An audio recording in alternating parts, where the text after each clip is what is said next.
Hi everyone! So today I am going to show you how to use our bulk tagging feature to help you sort through and cull your images as a photographer. So as photographers, a lot of times we end up with a ton of images that we need to sort through to determine what is good quality and what is bad quality. Today I'm going to show you how CoreViz can auto-tag issues in your images like blurry photos, eyes closed, and awkward poses so you can cull and review your photos in seconds. So what we're going to do first is create a new drive called Portraits. Let's see.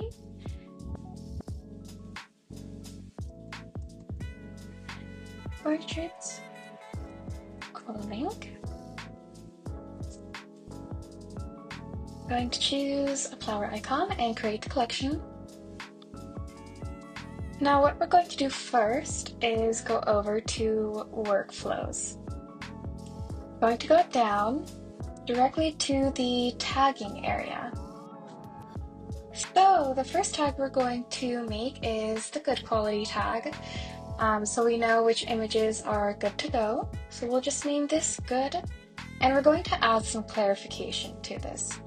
So what I just copy and pasted here is just a description, giving it some instructions, saying an image is good if it does not contain eyes that are half closed, or faces in awkward positions, out of focus subjects, or overexposed or underexposed images, graininess in the image, or lens glares. So next we are going to add another tag called eyes closed, and we're going to add a third tag called blurry, and a fourth tag called bad exposure. And we can change the color of these tags if we don't like the color. So we have our good, eyes closed, blurry, and bad exposure images. Okay, and one more thing. I just wanted to point out that if you do want to be able to sort through your images based on face or other things like clothing, then you could come over here and select the detect objects. But I am not going to select that feature today, just because we're focusing on tagging. So I'm going to go down, and then I am going to update our workflow. So now I'm going to select the images we want to work on. So now what's going to happen is, as the images are uploading in real time, the tags are going to start populating. So for our photographers out there, I do want to mention that we are in the process of supporting RAW files, even though they're a bit larger sometimes, most of the time. Alrighty, so now that our images have been tagged, we can see that it has sorted them with our good parameters, and then identified when an image is blurry or out of focus, when the subject's eyes are closed.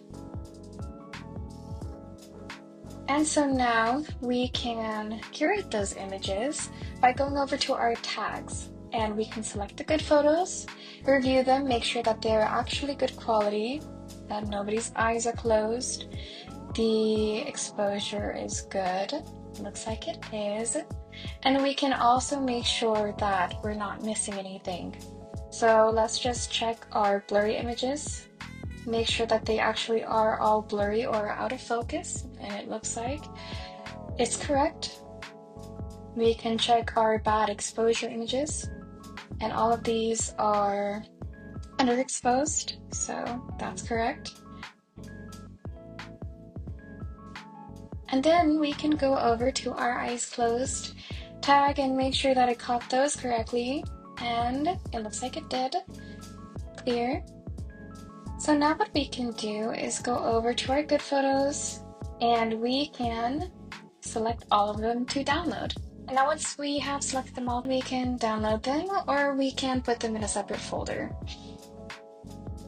Now, if we want to take a look at our photos separated out by the subject, we can go up over to the frames and view all of the images of this girl, or we could go over to these images of this guy, and inspect all of the images from that perspective or view.